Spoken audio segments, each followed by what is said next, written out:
Ok, allez, c'est reparti. Donc ouais, je vous disais, je suis depuis 9 mois donc chez chauffeur privé, responsable du B2C. Et auparavant, en fait, là, je suis dans ma 7e année en tant que product manager. Auparavant, j'ai travaillé chez Orange pour un produit qui s'appelle la Live Radio, qui a un peu disparu depuis. Chez Equidia également, où j'étais en charge du service de replay. Et chez Eurosport, où j'ai passé 3 ans en tant que responsable du produit mobile. Et en fait, aujourd'hui, du coup, après ces 7 ans, eh ben, j'ai choisi de faire un petit bilan. Donc, j'espère que personne n'était au Updays la semaine dernière, parce que c'est complètement une redite. Euh, et donc, du coup, ben, voilà, je me dis, au bout de 7 ans, ce qui est intéressant, c'est de vous parler de mon métier et des quelques enseignements que je peux en faire après ces quelques années. Alors, le but, c'est pas de faire la fiche de poste du parfait product manager aujourd'hui, mais en fait, c'est de s'axer sur deux dimensions. C'est en fait notre métier, mais dans ces interactions qu'on va avoir avec les différentes parties prenantes autour de nos projets, et surtout à un seul moment et un moment clé en fait du cycle de vie du projet, qui est tout simplement sa naissance. Alors nous, on a une mission, les product managers, une mission assez sympa, qui est celle de faire naître des projets. Donc, faire naître des projets, ça veut dire quoi? Ça veut dire qu'on part d'une idée et que notre but, c'est de l'amener à un produit fini, en passant par des étapes clés que vous connaissez tous, j'en suis sûre, des étapes d'analytics, d'analyse d'un problème, d'analyse d'une idée, puis l'étape de spécification et enfin le produit fini. Ce truc glisse pas mal, hein, c'est un peu chiant. Donc cette mission, elle est la nôtre, mais en fait, elle est celle aussi de deux autres parties prenantes de nos projets, qui sont les développeurs et les stakeholders. Alors les développeurs, je vous dis pas qui c'est, normalement vous le savez tous. Les stakeholders, qui c'est? En fait, c'est ces personnes qui vont avoir un très fort intérêt à votre projet et surtout qui sont des organes décisionnels. Donc, si vous ne savez pas en tant que product manager qui sont vos stakeholders, c'est un conseil que je vous donne, il faut tout de suite les identifier parce que c'est les personnes avec qui vous allez devoir travailler tout au long du cycle de vie de votre projet. Et en fait, le lien avec le titre de ma présentation qui est un peu bizarre, il se trouve ici, c'est que en fait, cette mission de faire naître des projets, elle est partagée. Mais moi, la vraie question que je me pose aujourd'hui, c'est qui est vraiment là avant les autres dans le cycle de vie du projet. Alors, il y a plusieurs organisations possibles. La première organisation, j'ai appelé ça le schéma Superpool. Schéma Superpool, qu'est-ce que ça veut dire? Ça veut dire que, en fait, on va avoir des personnes, stakeholders, product managers ou développeurs, qui vont penser que ce sont les seuls au début du cycle de vie du projet. Donc, Superpool égale, il n'y a pas d'œuf avant moi, je suis le premier, c'est moi qui décide de tout et c'est moi qui vais lancer le cycle. Les caractéristiques des Superpools, c'est toujours les mêmes, vous allez les reconnaître. C'est ceux qui sont seuls à l'initiative d'un projet. Pourquoi? Parce que déjà, c'est des leaders convaincus. Et ensuite, parce qu'ils sont détenteurs d'une idée. Alors, ces super pools, ça peut être qui? Ça peut être d'abord les stakeholders. Le schéma est plus classique. Je pense que vous l'avez tous vécu. Donc, ces stakeholders qui ont le pouvoir de décision et qui vont vous imposer une idée. Donc, du coup, ils ont une vision, ils ont un besoin et ils ont une solution. Et du coup, ils vont vous l'imposer à vous, product manager. Donc, je m'adresse au product manager, mais les autres vont se reconnaître aussi dans la presse, j'espère. Et ensuite, le product manager, il fait quoi? Il va juste tout simplement retransmettre toutes les informations à ses développeurs, mais sans même lui avoir le pouvoir sur quoi que ce soit. Je pense que vous avez tous vécu ce genre de situation et en fait, il y a plein d'aspects positifs à ce genre de situation assez descendante. La première, c'est que la vision et l'objectif du projet est super clair. Le stakeholder, s'il est bon et s'il est leader convaincu, comme je vous ai dit, il va vous imposer sa vision. En général, vous êtes plutôt convaincu par son truc. Donc du coup, les objectifs sont clairs, souvent justifiables. Il n'y a pas vraiment de négociation parce que c'est imposé. Et pas de négociation égale pas de conflit. Plutôt pratique pour un projet. Et ensuite, ce genre de projet, en fait, ils vont très vite. Bah oui, le stakeholder, en général, quand il vous dit quelque chose, vous exécutez quoi. Forcément, les aspects négatifs, c'est assez simple. C'est qu'on est tous frustrés. Nous, product managers, les développeurs, je sais qu'il y en a dans la salle, c'est le genre de situation où, en général, voilà, on est frustré, mais on sait un peu parce que c'est le stakeholder qui a le pouvoir. Ensuite, deuxième problème, c'est que la solution qui nous est apportée comme ça par le stakeholder, elle n'est pas forcément corrélée à un vrai problème. J'y reviendrai tout au long de la présentation, mais la notion de problème, elle est essentielle pour moi. Donc la décorrélation entre la solution et le problème, c'est un problème. Ensuite, forcément, petit manque de créativité. Donc la créativité, elle n'est pas nécessairement au niveau du stakeholder. Elle se situe plutôt à d'autres niveaux de l'organisation. Et quand tout vient du haut et du stakeholder, la créativité, c'est pas toujours ça. Et enfin, problème de dette technique. Forcément, quand on impose quelque chose aux développeurs, en général, on le fait vite, on le fait parce qu'on nous l'a dit, mais on ne réfléchit pas à la meilleure solution. Un petit exemple pour illustrer ça, donc exemple de chauffeur privé. On a le droit de raconter nos fails. Donc là, je vous en raconte un. En fait, on a une cliente qui s'est plaint un jour qui nous a envoyé un mail au service client en nous disant: j'ai un chauffeur qui m'a rappelé en fait après ma course et qui m'a fait des propositions un peu indécentes. Ce genre de truc, évidemment, on ne peut pas laisser passer. Donc là, on arrête tout le reste, on frise tous les projets et on se dit: ok, ce truc, c'est prioritaire. On décide de ne plus donner les numéros de téléphone client-chauffeur et de se dire tout doit passer par l'application chauffeur privé. Si on veut appeler son client, si on veut appeler son chauffeur, dans les deux cas, tout doit passer par l'interface. Donc, on va faire un système de chat in-app qui va permettre d'éviter ce genre de problème. Super idée, provenu tout droit du coup d'un stakeholder, je vous dis pas qui si jamais vous le connaissez. Et donc voilà, donc cette solution est imposée. Et en fait, moi, on me dit, donc c'était au mois d'août, 15 août, tu as une semaine pour faire la spécification, début des devs en septembre, c'est ultra prioritaire, on arrête tout le reste, etc. Donc me voilà partie dans ma petite spécification, une semaine, je design, je fais des super maquettes, enfin des maquettes, une spécification, bref, je me présente le 20 août auprès des développeurs et je dis voilà, on va faire ça, c'est ultra prioritaire, on groom la solution, etc. Et puis là, je me suis pris juste un mur en fait, parce que les développeurs m'ont dit mais tu ne te rends pas compte, ça, c'est 4 mois de dev en fait. Parce qu'il faut tout refaire. Parce qu'aujourd'hui, évidemment, la communication, elle passe que par téléphone. Faire un outil de chat in-app, c'est complètement hallucinant. Et en fait, je me suis retrouvée dans cette situation où en fait, je n'avais aucun argument. J'avais aucun argument pour soutenir le projet que j'étais en train d'imposer à mes développeurs. Parce que tout simplement, ça m'était venu du haut que moi, je n'avais pas réfléchi à un truc important, c'était quel était le vrai problème. Le vrai problème, en fait, c'est que il n'y avait aucun cadre dans les discussions client-chauffeur. Le chauffeur peut rappeler à n'importe quel moment son client, à son numéro. Bref, c'était ça le vrai problème. Et la solution qu'on m'avait imposée, en fait, c'était pas forcément la bonne. Et pour vous dire comment l'histoire s'est terminée, c'est qu'en fait, on a juste décidé que les numéros, en fait, il fallait pas les rendre en clair, il fallait juste passer par un numéro pivot anonyme, comme font le Cab, Uber, etc. Une solution qui prend en fait 2 semaines de dev. Tout ça, en fait, pour vous illustrer que lorsque la solution est imposée comme ça par un stakeholder, nous product managers, on se retrouve dans une situation où on n'a aucun argument. On se retrouve en fait entre deux feux, entre les développeurs qui nous disent mais t'es complètement dingue et le stakeholder qui impose et qui pousse. Et ce genre de situation, elle est juste intenable. C'est pas possible. Voilà, exemple de fail. Nous, product managers, on peut aussi être super cool parce qu'on pense que on pense au vrai problème, nous. Donc, c'était bien le problème du premier schéma, mais nous, on le résout parce que on impose une solution qui est fonctionnelle, qui est pensée pour un utilisateur et surtout qui s'adresse à un vrai problème. Donc, pas mal, plein d'avantages à ça. On répond à un problème, on saisit des opportunités. Donc, normalement, on a fait toute une étude, d'un benchmark, d'analytics, etc. pour savoir qu'on s'adresse à un vrai problème. On pense une solution pour les utilisateurs, parce que nous, product managers, on est voix de l'utilisateur. Super. Et ensuite, l'avantage de cette solution, quand c'est le PM qui impose son projet, c'est qu'en fait, on peut piloter au millimètre notre équipe de développement parce qu'on sait exactement où on va, on sait ajuster si besoin. Et en général, les sprints se passent plutôt bien. Par contre, encore une fois, les pauvres développeurs, ils n'ont encore pas eu le choix, quoi. Donc, eux, ils restent frustrés dans ce schéma-là. Et la dette technique, elle est toujours présente. Pourquoi ? Parce que c'est moi, product manager, qui impose ma solution. Je n'ai pas vraiment pris en compte les développeurs dans l'établissement de cette solution. Ensuite, deuxième problème, le stakeholder, je l'ai convaincu de ma solution, mais par contre, je n'ai pas forcément pris en compte la vision stratégique de l'entreprise. Je pense utilisateur, utilisateur, utilisateur, mais la vision business, en général, nous, on passe un petit peu à côté. Et enfin, le troisième problème de ce genre de schéma, c'est qu'on a tendance, nous, product managers, à personnaliser notre solution. Donc, on est en général très content quand on a pensé à une solution, on a fait notre design, c'est notre bébé. Et c'est notre projet, on veut le mener à bout, et on a un petit peu du mal en général à s'adapter et à avoir, quand il y a des petits accidents de parcours, on veut quand même que notre solution soit réalisée à 100%. Schéma encore qui illustre ça, deuxième semi-fail. Donc ça, c'est mon bébé, mon projet. Donc là, j'ai réfléchi, je vous dis le problème que j'ai identifié après du benchmark, de l'analytics, tout ce que je vous ai dit, c'est qu'en fait, les clients et les chauffeurs, quand ils sont dans des espaces de type des gares, des aéroports, des grandes zones comme la Défense, par exemple, en fait, ils n'arrivent pas à se trouver. Parce qu'on ne dit rien très compliqué, peut-être que vous l'avez vécu, très compliqué pour retrouver son chauffeur. Donc, le problème est super identifié. J'avais plein de stats pour prouver qu'il y avait un problème. Et du coup, qu'est-ce que j'ai fait ? J'ai trouvé une super solution. Et là, c'est ce que vous voyez à l'écran. Donc, en fait, quand mon utilisateur est localisé dans une zone, donc là, c'est une gare, On lui dit bienvenue à la gare de Lyon, on te propose de choisir différents points de rencontre. Selon l'endroit où tu es, tu vas avoir le point de rencontre le plus pratique.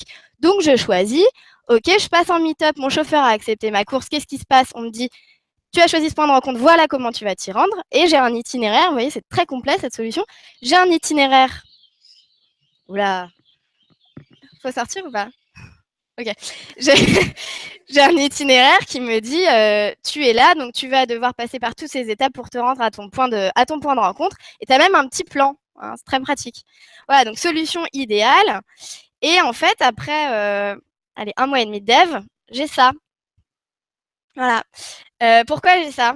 Et ben parce qu'en fait, donc je suis venue avec ma solution de A à Z, toute pensée. Et ben, j'avais pas vraiment pris en compte les difficultés techniques, quoi. J'avais pas vraiment pris en compte les difficultés techniques. J'ai vraiment imposé mon truc en disant certes, on peut faire par l'eau, mais la solution, c'est celle-ci. Heureusement, au bout d'1 mois et demi, on s'est un peu calmé. On s'est dit, bon, il faut peut-être revenir à quelque chose de plus raisonnable. Mais peu importe comment ça s'est soldé, tout ça, c'est vraiment pour vous expliquer que on peut pas, en fait, être dans ce genre de schéma. C'est pas possible. La solution, je vous la montrerai après. J'espère que je l'ai d'ailleurs. Troisième type de schéma, super cool, le développeur. Bah oui, ça vous arrive à vous aussi, les développeurs, d'être dans ce genre de schéma en imposant vos projets et en disant moi, moi développeur, j'ai le droit aussi d'imposer un projet. Dans ce cas-là, comment ça se passe? Le développeur, il impose son besoin et il convainc le product manager et le stakeholder. Pourquoi? Bah forcément, hein, la dette technique, on sait, c'est pas bon, on va pas pouvoir faire tous les projets de la roadmap parce que il y a cette dette-là, il y a ce truc-là, le code est dégoûtant, c'est pas possible. Il faut absolument qu'on refasse cette partie-là. Donc forcément, nous, product manager, on est plutôt convaincus en général, les stakeholders aussi. Les avantages, eh ben, ils sont clairs, c'est que c'est tous les inconvénients qu'on avait avant. On aura moins de dettes, des meilleures performances, le code sera nickel, super, on pourra faire plein de trucs, et puis on valorise la tech. Et forcément, bon, c'est quand même important de temps en temps. Les aspects négatifs, ben, c'est que en fait, quand on s'embarque dans ce genre de truc, on oublie parfois l'utilisateur et on oublie le fonctionnel. Je pense que ça vous est tous arrivé déjà de vous embarquer dans un projet technique et de dire bah, vos projets, votre roadmap, on la met en fait sous silence pendant quelques semaines, quoi. Donc, on peut bah, juste tout simplement oublier l'utilisateur. Et en fait, c'est des projets qui peuvent être extrêmement lents. Alors là, il y a un mot, en fait. Il y a un mot que vous devez tous connaître et que nous, Product Manager, on n'aime pas trop. C'est le refacto.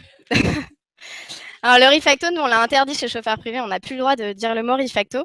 Le refacto, ça veut dire quoi? Eh ben, ça veut dire que le développeur va vous dire, mais peut-être qu'il a d'ailleurs toutes ses raisons de vous dire, cette partie-là, c'est pas possible, on refait tout.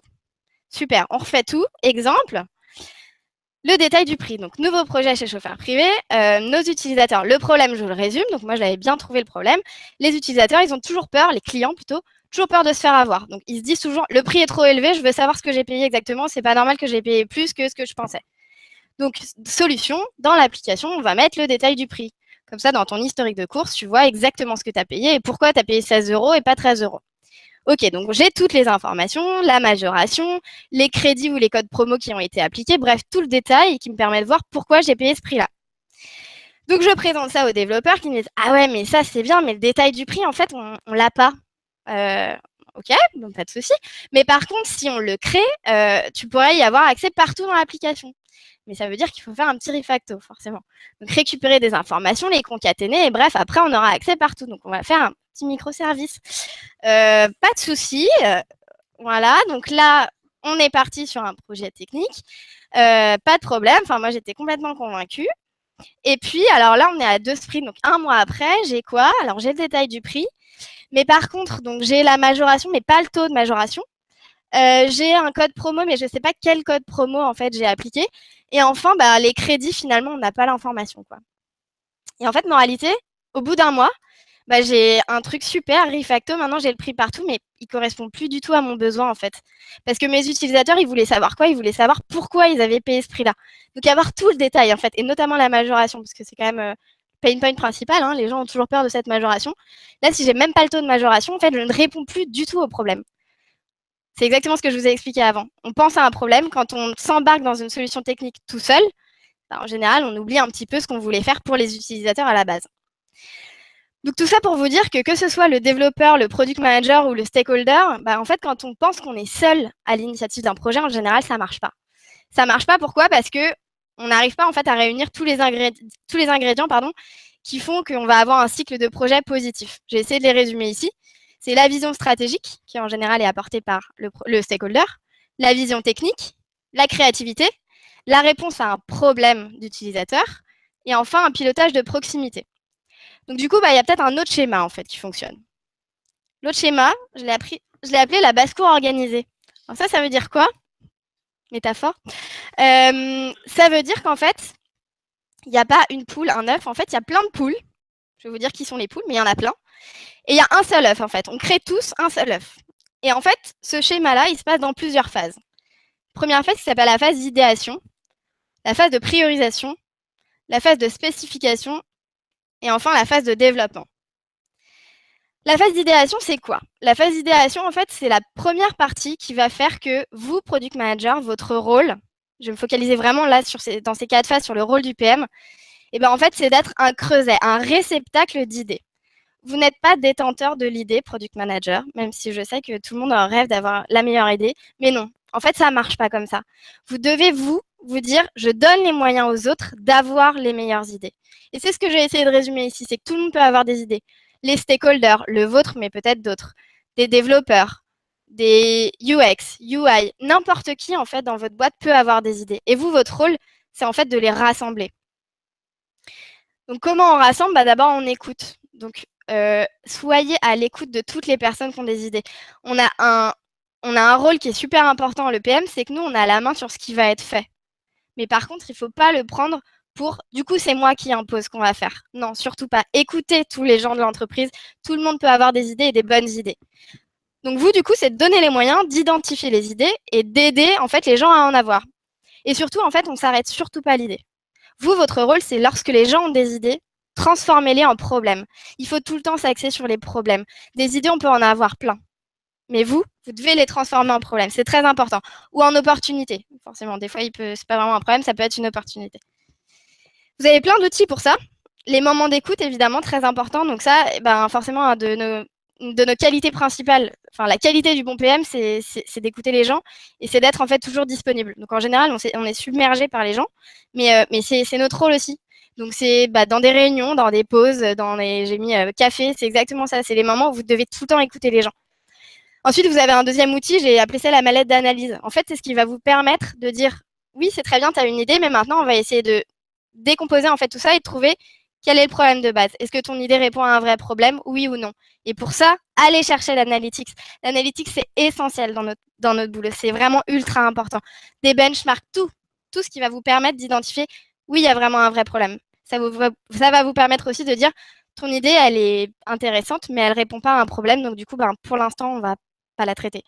Et enfin, un troisième outil, c'est le PRD. Donc, le PRD, en fait, c'est une idée qui m'a été soufflée par Algolia. Le PRD, c'est le Product Requirements Document. En fait, c'est un document qu'on utilise chez Chauffeur Privé pour symboliser en fait la prise en compte d'une idée et la transformation d'une idée en problème. C'est un document qui est à disposition de toute l'entreprise, qui est créé par les product managers, et en fait où on va mettre dans ce document qui sont les honneurs du projet, de l'idée, du problème. Donc en fait, la personne qui va se sentir un peu valorisée, celle qui a eu l'idée va se sentir valorisée. Et c'est ultra important, c'est-à-dire que toutes les idées, elles doivent être recensées quelque part. Sinon, vous allez générer des frustrations inutiles.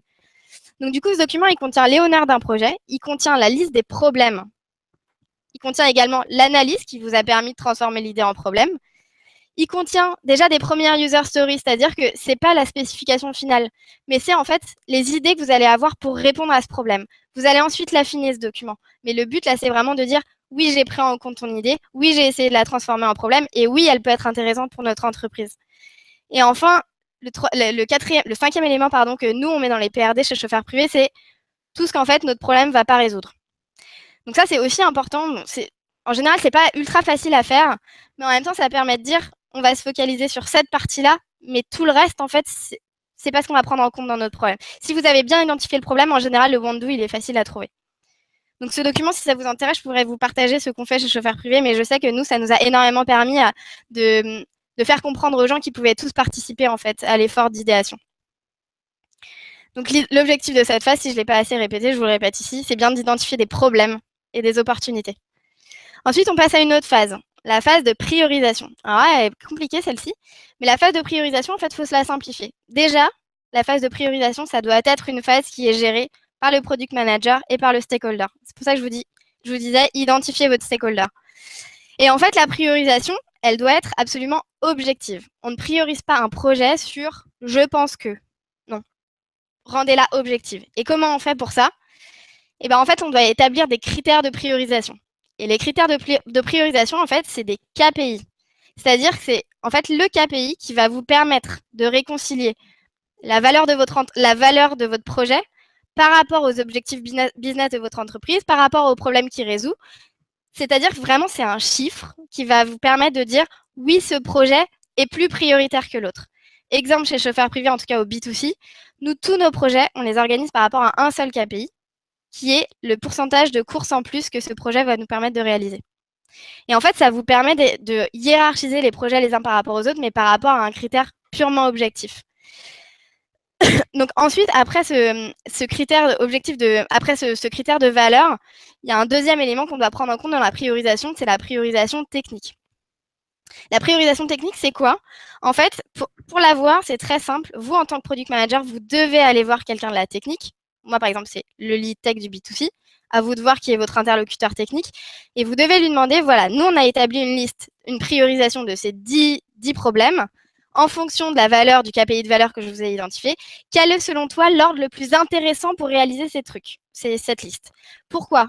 Eh bien, parce que peut-être qu'en fait, le projet que vous avez mis en 8, ou même, non, en 8, ouais, c'est ça. Il devrait être fait avant celui qui est mis en 2, par rapport à un objectif technique. Donc, vous devez nécessairement prendre ça en compte. Sinon, vous allez faire votre priorisation et à un moment, le lead tech, il va vous dire c'est dommage parce qu'en fait, là, on fait un truc en 2, mais si on avait fait celui en 8, celui en 2, il nous aurait pris 4 fois moins de temps. Donc, prenez-le en compte aussi, ça deuxième aspect dans la priorisation. Et enfin, le troisième aspect dans la priorisation pour qu'elle soit objective, c'est la prise en compte du coût technique. Le coût technique, je vais vous expliquer un peu, j'ai une petite astuce pour l'avoir dans la priorisation. Donc nous, les product managers, on a 3 outils. C'est d'abord les réunions de priorisation. Les réunions de priorisation ou de roadmap, nous, on les a mises en place chez Chauffeur Privé pour se dire, en fait, une priorisation, elle n'est pas immuable. Surtout dans un secteur comme le nôtre qui change en permanence. En fait, notre priorisation, pour nous, elle est valable 1 mois. Donc, c'est-à-dire qu'on établit une liste voilà, on a par exemple 5 ou 6 projets qui sont priorisés par rapport au KPI de valeur, la priorisation technique et le coût technique. Et en fait, tous les mois, on se revoit et on se dit, est-ce que la priorisation est toujours valable? En général, votre KPI de valeur, il ne va pas trop changer. Votre coût technique, il peut changer, il peut évoluer. Et votre priorisation technique aussi. Donc, c'est important de se dire, la priorisation, on ne l'a pas une bonne fois pour toutes et sur une roadmap de 6 mois, ça ne marche pas. Donc, ces réunions, elles sont ultra importantes. Elles peuvent durer des fois juste une demi-heure et pour se dire, rien n'a changé, on reste toujours dans le même ordre de priorisation. Mais surtout, remettez-la en cause. C'est vraiment important de la remettre en cause. Enfin, nous, on le fait tous les mois et je pense que c'est pas mal comme récurrence. Le deuxième outil, on en a parlé, c'est le KPI de valeur. Très important, essayez de trouver le KPI dans votre business. Et enfin, le troisième outil, c'est les tailles de t-shirt. Les tailles de t-shirt, c'est ce qui nous a permis en fait de prioriser, de donner un coût technique en fait à nos projets. Donc, je vous ai dit, on priorise des problèmes, pas des solutions. Donc, les problèmes, en général, on dit, voilà, si j'arrive à résoudre ce problème, je sais que je vais avoir X% de courses supplémentaires. Mais le coût technique, il est ultra important aussi parce que je peux avoir 2% de courses en plus. C'est pas mal. Mais si c'est un projet qui va me prendre 5 mois, ça vaut peut-être pas le coup. Et donc, nous, on a trouvé une solution qui, je pense, est pas mal. Donc, je vous la partage. C'est en fait, à chaque problème, on identifie un coût technique, mais assez macro. Et en fait, on lui donne une taille de t-shirt. Donc, ça va de XS à L. XS, c'est une semaine de dev. XL, c'est on le fera jamais, en gros. Donc, du coup, les projets M, on les aime bien. En général, c'est 2 sprints. Donc, nous, un sprint, c'est 2 semaines. Les projets S, on les aime pas mal aussi. Ça, c'est un sprint. Et en fait, ça nous permet, voilà, c'est le critère de coût technique qui va être ultra important dans notre priorisation. Après, à vous de juger entre le coût technique versus la valeur, qu'est-ce qui est le plus intéressant, mais ayez toujours ces 2 éléments dans votre priorisation. Il me reste 6 minutes. Ah là là. Ouais, mais j'ai eu du retard au début. Hein. Puis j'ai eu l'alarme aussi. Ensuite, on passe à la phase de spécification. Alors, la phase de spécification, là, le PM, nous, en général, on aime bien parce que c'est là qu'on redevient un peu super cool qu'on aime bien être. La phase de spécification, c'est un peu ce que je vous ai dit aussi dans la phase d'idéation. On n'est pas les seuls à avoir la meilleure solution. Pensez-y, on n'est pas les seuls. Tout le monde peut avoir une idée sur la solution à donner à un problème. Tout le monde, j'ai mis qui dans mon exemple? J'ai mis les autres product managers. Les autres product managers peuvent avoir aussi des très bonnes idées pour répondre à vos problèmes. Les UI, les UX, les développeurs, les stakeholders, tout le monde doit participer à l'effort de trouver la meilleure solution au problème. Donc vous, votre rôle ici, c'est quoi? C'est de trouver la meilleure solution en écoutant encore une fois tout le monde et surtout en faisant intervenir les bonnes personnes au bon moment. Vous devez ensuite vous assurer que votre solution, elle va réconcilier la valeur et le coût technique en mode 80-20. Donc je ne sais pas si vous êtes familier du 80-20. Je vous ai dit dans la priorisation, on a établi la valeur de notre projet et son coût technique. Le but, c'est que la solution, elle vous apporte 80% de la valeur en 20% du temps. Pensez-y toujours à ça quand vous établissez votre solution. Mais Meetup Instruction, c'était clairement pas 20% du coût. Je pense qu'on était à 150% du coût. Donc essayez toujours, quand vous trouvez une solution à votre problème, de penser au 80-20. Et enfin, la troisième partie de notre rôle, c'est de transformer le PRD que je vous ai présenté tout à l'heure en spécification technique. Donc là, c'est le cœur de notre métier, mais c'est les fameuses user stories qui vont faire en sorte que notre projet va être en développement par la suite. Pour ça, vous avez plusieurs outils. Donc vous avez les ateliers de réflexion. C'est ces moments-là où vous faites intervenir, du coup, comme sur le schéma, les différentes parties prenantes qui vont vous permettre d'établir la meilleure solution à votre problème. Deuxième outil qui est lié, c'est le Google Doc. Donc ça, c'est pareil, je vous le partage parce que ça a plutôt bien marché chez nous.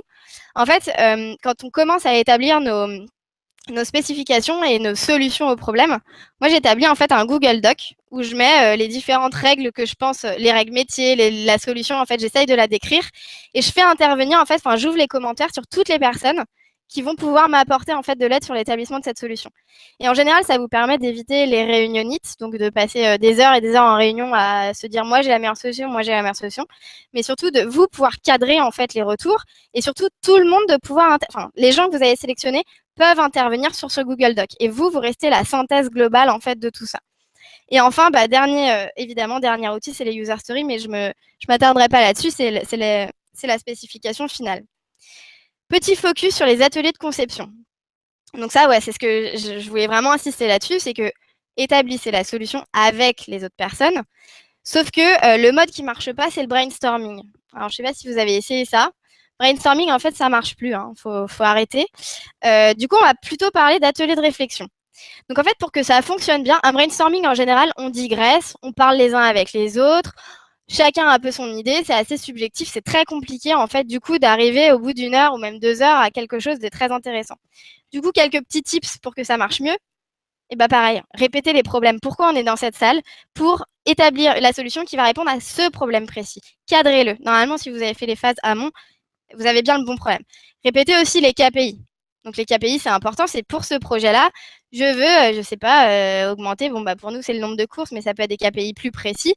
Établissez les KPI normalement qui vont vous permettre de dire ce projet va réussir. Et c'est ceux que vous suivrez évidemment dans la phase aval de votre projet. Ensuite, ne faites pas intervenir tout le monde en même temps. Une réunion à 20 personnes, c'est bien, ça les valorise parce qu'ils sont contents de participer à l'effort de trouver la solution au problème, mais ça marche pas. Donc, essayez de faire intervenir pas trop de personnes et surtout les personnes les plus efficaces à un certain moment. Donc, le développeur et le UX sont pas forcément au même moment. À vous de réfléchir. En tout cas, il y a plein de solutions, mais faites en sorte de gérer les intervenants d'une manière intelligente. Ensuite, cadrer la réflexion, il faut éviter les digressions et ça, c'est notre rôle de product manager de cadrer les réflexions. Ensuite, demandez aux intervenants de préparer. Donc ça aussi, c'est retour d'expérience. En général, ça marche mieux quand vous mettez des personnes un peu dans la préparation de cet atelier de réflexion. Nous, c'est surtout les UX qui vont faire en sorte qu'on s'en sort bien. C'est-à-dire que dans la préparation de la réflexion, en général, je dis à mon UX de voilà le problème, voilà la solution qu'on va essayer d'établir. Essayez de réfléchir à quelques mock-ups et ensuite, ça va nous permettre en fait d'engager les réflexions dans l'atelier. Donc, il va y avoir 4 ou 5 propositions et comme ça, on va pouvoir itérer. Et ensuite, c'est tester, itérer. On ne trouve pas la solution en un seul atelier de réflexion. Tester, itérer. Très important. Dernière phase, il me reste 4 minutes. Dernière phase, c'est la phase de développement. Donc ça, en fait, c'est la phase où nous, product managers, on doit un peu se reculer, en fait. Pourquoi? Parce que le leader là-dedans, ça doit être le développeur. Donc le développeur au sens large, lead tech, développeur tout court, je ne sais pas, à vous de voir aussi dans votre organisation. Chez nous, c'est le lead tech qui est responsable de cette partie développement. Et vous, en fait, vous devenez quoi? En fait, vous devenez un facilitateur. C'est-à-dire que vous devez fournir, en fait, à vos développeurs tous les outils d'aide à la compréhension. Donc, vos user stories, notamment, c'en est un des outils. Ensuite, vous devez aussi conserver la communication avec les stakeholders pendant cette phase de développement. C'est-à-dire qu'en général, le développement, c'est un peu la partie opaque pour les stakeholders. Ils se disent, bon, bah, c'est parti, dans 2 semaines, j'espère qu'on aura le truc. Vous devez tous les jours, au quotidien, garder la communication avec les développeurs, avec les stakeholders, pardon, et leur dire, voilà où on en est, ça se passe bien, ça se passe pas bien, je sais pas, caresser le lait dans le sens du poil, c'est important. La communication, c'est clé, vraiment, surtout dans cette phase. Plusieurs outils pour ça, les documents de spécification, évidemment. Donc, vos user stories, elles doivent être parfaites, elles doivent être limpides. Ensuite, les daily stand-up. Donc là, les product managers, parfois, disent non, c'est pas notre rôle, c'est que l'équipe tech. Non. C'est le moment où vous devez être là. Pourquoi? Parce que c'est le moment où les développeurs doivent vous remonter toutes les questions qu'ils ont, tous les problèmes auxquels ils font face. Et vous devez, comme je disais, être facilitateur. Donc, si les devs ont des questions, demandez-leur de toutes les noter et de vous les donner au daily stand-up. Je m'en sors 1000 fois mieux maintenant que j'assiste à tous les daily stand-up. Donc vraiment, c'est important et c'est notre rôle. Oui, on est censé être au daily stand-up. C'est pas une réunion que de tech. Et enfin, c'est la review de sprint. C'est fini. Bon, c'est pas grave, il reste 2 minutes. Vous êtes intéressés pour continuer ou pas? Ok. Et le dernier, donc c'est la review de sprint. La review de sprint, en fait, c'est là où votre rôle, c'est de mettre en communication l'équipe de développement et les stakeholders. Donc, s'il vous plaît, faites en sorte de valoriser vos développeurs à ce moment-là. C'est important. C'est vous qui devez faire le lien entre les développeurs et le stakeholder. Donc, la réunion de review qu'on appelle démo, enfin, chacun l'appelle un peu comme il veut. Mais là-dedans, vous devez vraiment, vous, être l'organe de communication entre les stakeholders et les développeurs. C'est ma dernière slide. Du coup, un bon product manager, c'est quoi? En fait, c'est une personne qui sait intervenir correctement dans ces 4 phases. C'est-à-dire que dans la phase d'idéation, il doit être à l'écoute. Il doit faire preuve de synthèse, très important. Je vous ai dit qu'on prenait les idées de plein de personnes. Vous devez faire cet effort de synthèse et la capacité à transformer une idée en problème. Je pense que je l'ai suffisamment répété. Dans la priorisation, qu'est-ce qu'on doit faire? On doit transformer le problème en une valeur potentielle avec votre KPI. Le KPI, essayez vraiment d'y penser. Ensuite, troisième étape, dans la spécification, nous, on doit faire force d'exhaustivité, de créativité et surtout de pertinence. Pertinence, ça veut dire qu'on répond en 80-20 à notre problème. Et enfin, dans la phase de développement, on est accompagnateur. Et tout au long de ces 4 phases, votre rôle, c'est aussi un rôle de communication. Très important, communication avec toutes les personnes qui vont intervenir dans votre projet. J'ai parlé des développeurs, j'ai parlé des stakeholders, mais en fait, c'est toute la boîte parce que les gens sont intéressés de ce que vous faites et ne perdez jamais la communication avec toutes les personnes de votre boîte. Très important. Et je pense que c'est ma dernière slide. Donc, ouais, je voulais juste vous dire que du coup, j'ai pas la réponse en fait à qui est la poule et qui est l'œuf parce que je pense que au début d'un cycle, il n'y a ni la poule ni l'œuf. En tout cas, c'est ma réflexion. C'est que en fait, on est tous des poules et on a un seul objectif commun, c'est notre œuf, c'est notre projet. Donc, faites en sorte de vraiment écouter tout le monde et de faire intervenir tout le monde dans vos projets parce que c'est que comme ça que ça marchera mieux. Merci beaucoup.